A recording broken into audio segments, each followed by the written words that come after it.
All right. So another set against shops, but of course that was with this is with this configuration, so I think it's more useful. And pretty much that's one of the boogeyman for the control deck to have to deal with. So I think all those games are worthwhile, probably of making videos, or at the very least of paying attention to.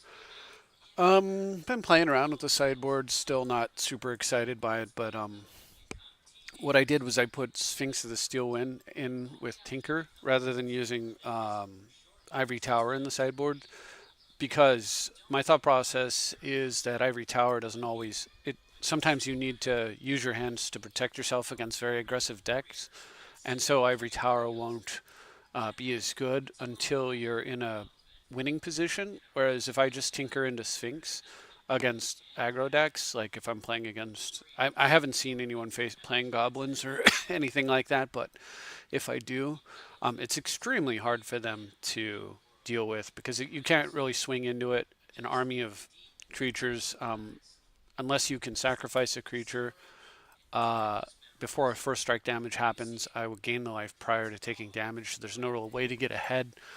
It continuously hits your opponent and gains life, and of course they can't ancient grudge it or natural or nature's claim it, or there's a lot of things that are very hard to remove. Outside of swords to plowshares, in fact, or disenchant, the majority of removal spells just don't touch Sphinx of the Steel Wind. So that's the game plan against aggro. And if I need to do that, if I feel like that's the plan, then I will sideboard Humility out and go with like another Moat and Abyss because Sphinx doesn't care about either card. This sideboard, though, again, may not be. I mean, it's highly tentative right now. So, anyway, let's take a look at these games. No changes to the main deck. Let's see if I can, excuse me, bring up the games. Today, those are the two from the morning from the previous video. So I'll just run through both of these. I don't remember what the game against Curt was, and then Trias I know for sure was playing shops. And so let's see, this is a game against Curt here. And it's a reasonable hand. It's not great since I don't have defenses on turn one, but if I don't instantly lose, then I'm in a pretty good spot, and I do not. I decide here to make a little bit of a risky play due to mental misstep existence in the format, but since I have regrowth, I'm going to go ahead and take the chance that my opponent has a slow start and try for an ancestral. It sticks, which is awesome, and finds me a Force OO, which is even more awesome. The Gorilla Shaman isn't bad either. All right, well, with that having happened, and I now have Mana Drain up and Force OO, I'm going to regrow the Ancestral and pass. I wasn't planning to cast it a second time, but just having it in my hand makes my position much stronger because at any time I can reload. And Curt agrees. Ancestral. I guess it's a little too much for him to want to deal with, but of course in this deck you can Ancestral Recall 3 times. You can Ancestral Rego, Ancestral Yawgmoth's Will, Ancestral again. So that is it for Mr. Curt 1984, and we move on to the games against Trias, which are the shops games. All right, so I've got a great start here. Now, I now I have no idea my opponent's playing shops. I don't know what he's playing, but I definitely played this incorrectly. So the right play for me here, I believe, is play Black Lotus and say done. If I play Lotus and say done, and my opponent makes a play, I crack the Lotus and mana drain it. If I play Lotus and say done, and my opponent does not make a play, then on the next turn, I play Wasteland, I fetch Tropical Island and cast Sylvan with Lotus Mana Drain up. And either one of those board positions, the outcome is either very good for me or very good for me. But I decide I get greedy. I want to draw my cards on turn 2, not on turn 3. So I float blue and play Sylvan right away. Now I'm down a Lotus here and my opponent's playing shops. This is very, very bad. Compare this situation to had I mana drained here and then just played Sylvan now. I could have played Sylvan using the mana drain mana and wastelanded him as well. It's just so bad here. Instead, I'm going to Ancestral Recall, which, I mean, isn't the worst thing in the world, but it's still a much worse position. My opponent goes for a Revoker. Of course, I have nothing to say about it. And had he not wastelanded me here, I think I would have been just fine in this game because I would have been able to go ahead and just regrow and Ancestral again. And at that point, I think I win. But now it's not looking too good. I've already paid life with Sylvan. Opponent's got a Soul Ring. I do get the Mental Misstep it, which I guess that's good, but it's the only target in his whole deck for it. So I've got mana drain up, but I'm missing white. I have a Humility in my hand, a Moat on top, and I don't have any white whatsoever. I also am already gone. My Tropical Island's gone, so I don't have a second Trop in here yet. I have to get the tickets to be able to pick one up if I want that. So I can't fetch land my way out of this. I'm going to have to find a Mox or Crucible or something. All right, so I dig into Moat Tundra, and all I need to do is hit a Tundra, and then I win. Or a City of Brass, or an Opal, so on and so forth. I left Black Lotus in my graveyard, so I can possibly will it back if I can get something going here. I'm going to play Ballista, which is really scary because I'm so low on life, and I see this terrible top of my deck. I play Jace. I can't bounce the Ballista and survive. I try to chase into something. There's nothing. I'm just dead. So I think I severely mismanaged that game, and I was punished heavily as a result, and I lost a game I deserve to lose for playing poorly. All right, so we move into game two. So game two, of course, we're not only going first, have an outstanding draw, but I'm highly sideboarded to hopefully deal with the kinds of things that shops can throw at me. All right, so we've got 6 mana on turn 1, seems good. Opponent's got 4. A Steel Overseer, Arcbound Ravager. I'm going to Swords of Steel Overseer in response. And he gets a Ravager out. Alright, so I waste his tapped Wasteland so that I can have 2 blue up. And he's got Wasteland, dang it. Doesn't use it though, so that means he's hurting for mana too, and I draw a Fact or Fiction. So I'm going to go main phase because if I don't, he can just wasteland me, and so I'm going to try to get as much mana as I can. So I end up keeping a Merchant Scroll Tundra Wasteland hand, and I use the Merchant Scroll to Ancestral. Opponent plays Chief of the Foundry, which makes Arcbound Ravager a little bit bigger. I wasteland his Ancient Tomb, knowing he's hurting for mana, and disenchant his Chief. Take 2 from a Ravager who ate the Chief, of course. I play a land, so I'm protecting my Volcanic from his Wasteland. And I Swords his Ravager in response to a Mox Emerald. I don't want him to be able to make it grow. He goes for a Steel Overseer. I do not like that card in play, so I mana drain it and pass for the turn. I'm not going to strip mine a Wasteland. He's hurting for mana, and I'm going to save it for a Tomb or Shop. Play Thorn of the Amethyst. I absolutely don't care whatsoever. It probably just hurts him. Play a Mox Jet and pass. He goes for a Ravager. I do care about Ravager. It's a clock right now, and I don't really have anything going on. My hand's kind of a dud. So I'm just using mana drains to stall. Goes for Hangerback Walker. I'm going to continue the stalling. I don't like doing this. I don't like countering creatures, but the stalling did find me a Crucible, so I'm able to play Crucible and wasteland my opponent. He gets an Academy. That's gnarly. Into a Walking Ballista. All right, well, we got another Wasteland for him, and I drew a Dak Faden. So can't play Wasteland and Volcanic Island, and I definitely had to get the Academy off the board. So now we'll go for Dak and plus it up and pass. Because Ballista isn't going to kill a Dak Faden unless I attempt to steal it. And he goes face. Wow, that's crazy. I will take, and he will kill my Dak Faden, or he shoots my Dak Faden but doesn't kill it. I then play Gorilla Shaman, destroy his Emerald, and at this point, my opponent's pretty well just locked himself under the Thorn and the endless barrage of LD from the deck, and we move on to game 3.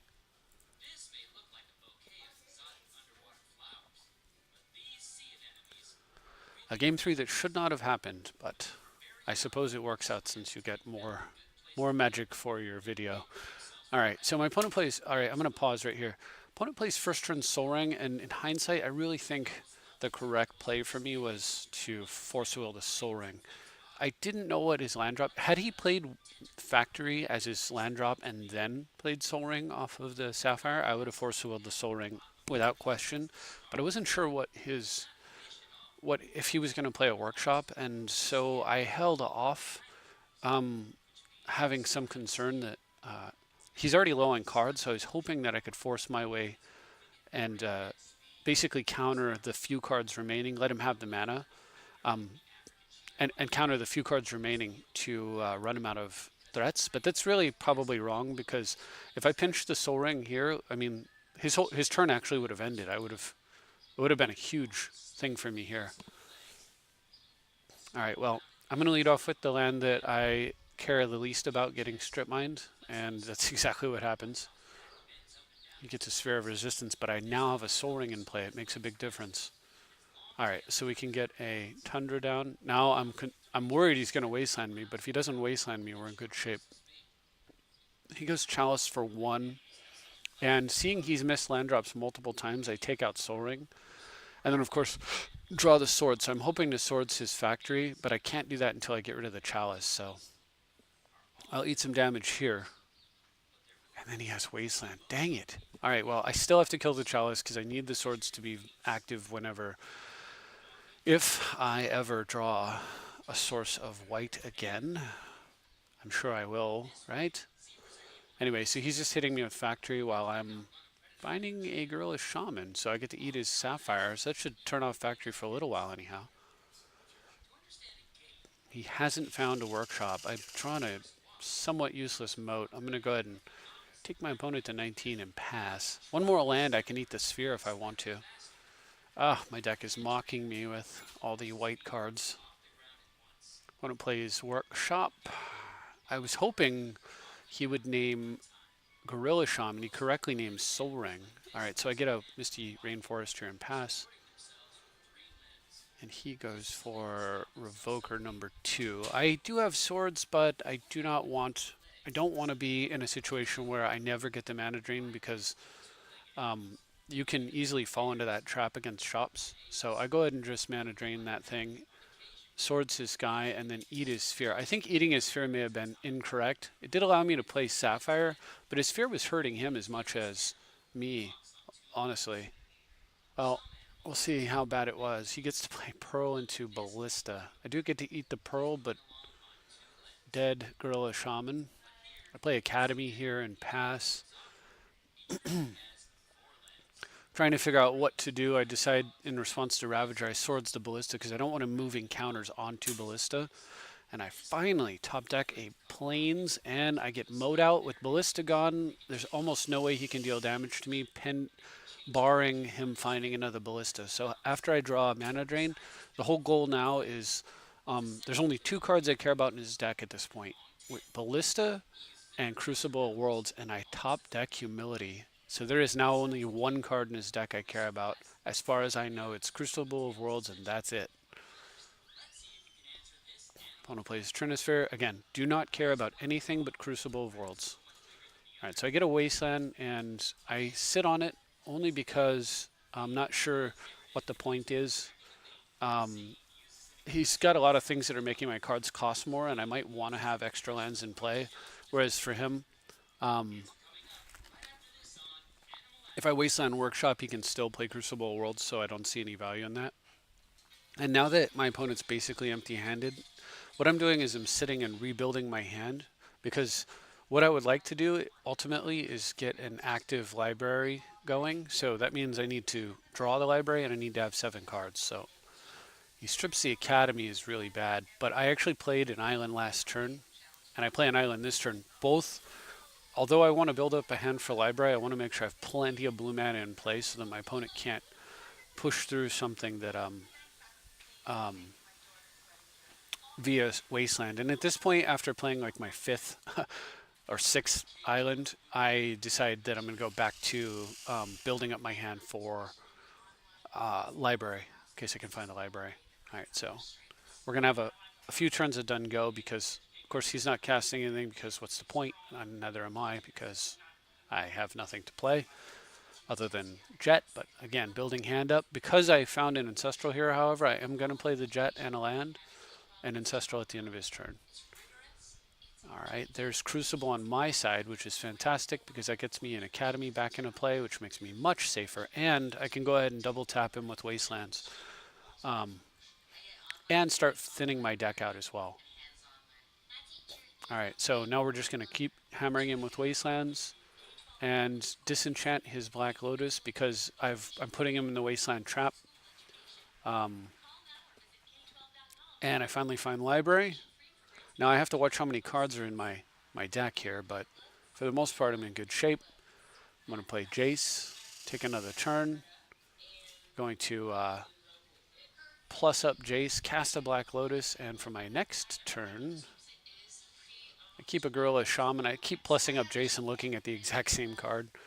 Using Library, I play Gorilla Shaman even though it cannot use its abilities, only because if I really need to, I can disenchant my own Humility and start munching on his side of the board. I probably will not do that. Okay, so now we're digging for Demonic Tutor or Dak Faden. I do find Demonic, so I use it to play Dak Faden. And plus up Dak, targeting my opponent. Well, first I steal his last mana source. And then plus up Dak, targeting my opponent. And I'm plussing Jace again, targeting my opponent. I Yawgmoth's Will. Oh, I regrowth into a Time Walk, taking another turn. Exile all of my opponent's stuff. Yawgmoth's Will. And Time Walk again. Again, I'm short on the clock here. And I'm only 9 cards in Library, but my opponent only has 5, so we're okay. All right, he now has 3 thanks to Dak. I go in Swords and disenchant and stuff all of the rest of his creatures just for the sake of you know, completionist's sake. I want to leave my opponent with nothing. I could Gorilla Shaman his board out, but I think I'm good here. I continuously hammer my opponent. He's had actually, so when I Jaced, my opponent had 7 cards in hand, so he got 7 cards in Library and no cards in hand. And then Dak plussed him up. So then he had 5 cards in Library, no cards in hand. Then I took another turn. Dak plussed him again. So then he had 3 cards in Library, no cards in hand. So then I took another turn and plussed him. And he had 1 card in Library, no cards in hand. And then he finally got a turn. He drew his 1 card. So basically between Jace and Dak, I reduced him to 1 card in Library, no cards in hand, which is kind of awesome. I should have... I probably should have, just for the fun of it, disenchanted Humility and then crushed his board, but you know. Anyway, I've got a 3-year-old to attend to. I hope you enjoyed the game, though. It's just a bit of fun. And again, this is the build here. And I sideboarded in against him 4 swords, 4 disenchants, and a Gorilla Shaman. I took out 4 mental missteps. Zern Orb, 1, 2, 3, 4, 5. I took out Cruise and Dig, I think, and Mind Twist, 6, 7, 8, yeah. So, anyway, hope you enjoyed. Thanks for watching. I'll see you next time.